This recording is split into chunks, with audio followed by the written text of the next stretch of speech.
Bonjour et bienvenue sur la chaîne Math et Jeux. Dans cette vidéo, on va empêcher des pierres de toucher le sol grâce à un vaisseau spatial qui lance des éclairs. On peut déplacer le vaisseau de droite à gauche à l'aide des flèches du clavier et on lance des éclairs lorsqu'on appuie sur la touche espace. On a perdu la partie si jamais une pierre touche le vaisseau ou le sol. C'est parti pour programmer ce jeu ensemble. Commençons par le script du personnage principal, le vaisseau. Au début du programme, donc lorsque l'on clique sur le drapeau vert, le vaisseau va aller à une certaine position, par exemple la position qui est déjà prédéfinie. Tu peux retrouver le fichier déjà préparé en lien dans la description de la vidéo, ou bien lancer Scratch par toi-même et préparer les personnages et l'arrière-plan. Donc on va se mettre à 0 moins 155.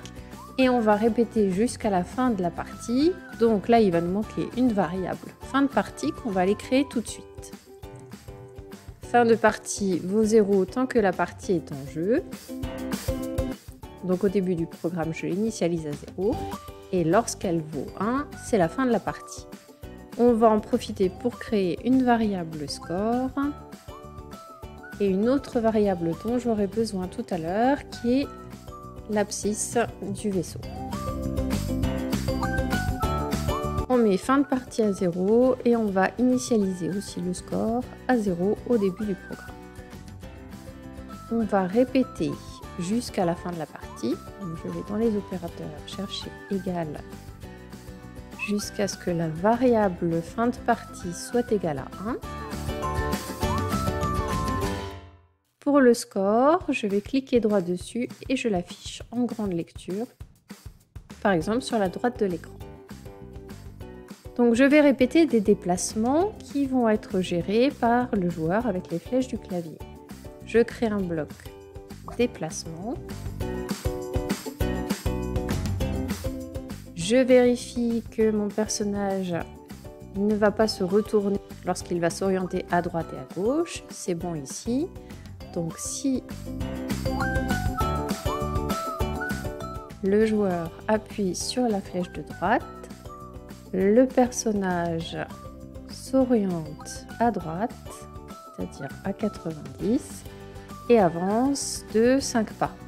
Si tu veux après compliquer un peu le jeu, tu pourras créer une variable vitesse et l'augmenter par exemple à chaque fois qu'on a réussi à détruire une pierre. Et il fait la même chose à gauche. Si on appuie sur la flèche de gauche, on s'oriente à gauche et on avance de 5 pas. Donc jusqu'à la fin de partie, on va répéter le bloc déplacement. Et il faut aussi qu'on lance des éclairs à chaque fois que le joueur appuie sur la touche espace. Donc là, j'ai besoin d'une variable intermédiaire que j'ai déjà créée. Je vais mettre la variable abscisse du vaisseau à l'abscisse actuelle du vaisseau avant tout autre déplacement. Et si jamais le joueur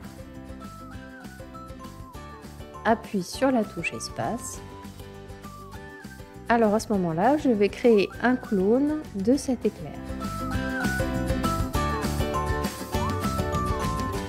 Appelle Lightning. Voilà pour le script du vaisseau qui est le personnage principal. On va s'occuper maintenant du personnage de l'éclair. L'éclair, si je regarde bien, il est quelque part par ici. Je vais le faire apparaître quand il apparaît comme un clone à l'abscisse du vaisseau et à peu près à cette ordonnée pour qu'on ait l'impression que ce soit le vaisseau qui tire l'éclair. Donc je vais dans les contrôles chercher quand je commence comme un clone. À ce moment-là, je vais à l'abscisse du vaisseau et à l'ordonnée ici qui est égale à moins 69. Je vais montrer l'éclair puisque je vais faire disparaître après mon personnage principal. Je vais le cacher, ce sera juste les clones qui apparaîtront dans le jeu. Donc je le montre et je répète jusqu'à ce que la partie soit finie. L'éclair va toujours monter dans cette direction, donc je vérifie l'orientation du personnage et le fait qu'il ne se retourne pas lorsqu'il bouge. Donc là c'est bon. Je peux faire avancer de 5 pas par exemple. Et je dois tester deux choses.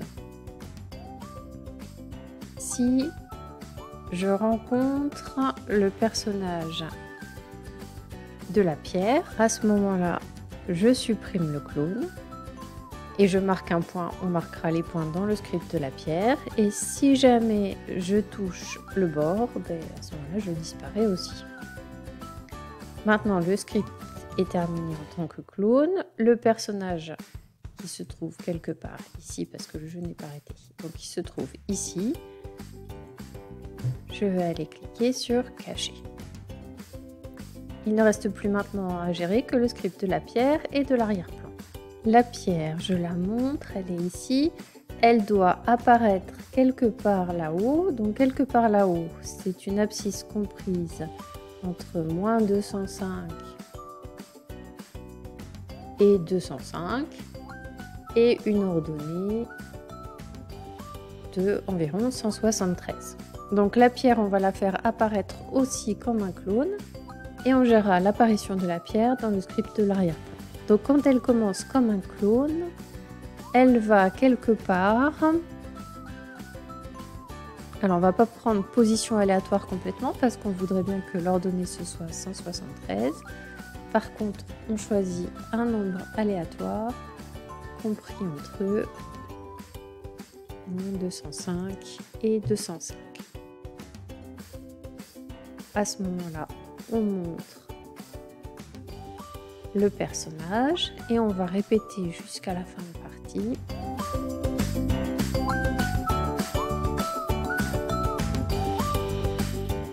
La pierre, elle est orientée vers le bas et elle ne se retourne pas. On va faire avancer, peut-être un peu moins rapidement que les personnages principaux. Donc on va faire avancer de 3 pas.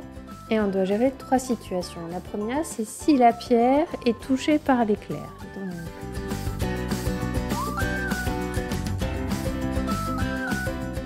À ce moment-là, on a bien joué, donc on va ajouter 1 au score. Et on fait disparaître notre pierre. On supprime le clone. Je copie ce bloc.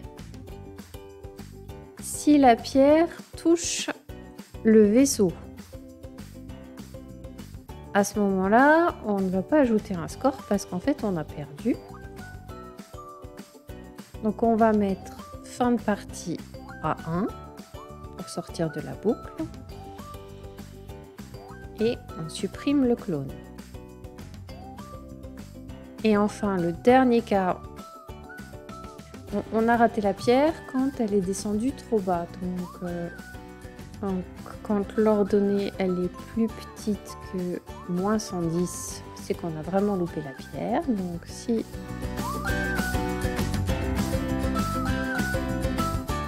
l'ordonnée de la pierre est plus petite que moins 110, alors c'est la fin de la partie, on supprime le clone. Voilà pour le script de la pierre. Je peux maintenant cacher le personnage de la pierre et je m'occupe de l'arrière-plan. Dans l'arrière-plan, on va gérer l'apparition de la pierre.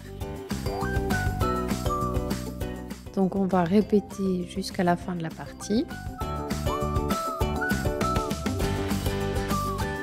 On va dans les contrôles et on crée un clone de la pierre. Et ça, on peut le faire, par exemple, on va faire attendre un nombre aléatoire entre 2 et 4 secondes, par exemple. Voilà, le jeu est prêt, c'est parti. Je lance en plein écran. Et je vois que le jeu fonctionne. C'est la fin de ce tuto, merci de l'avoir suivi et à bientôt pour une prochaine vidéo.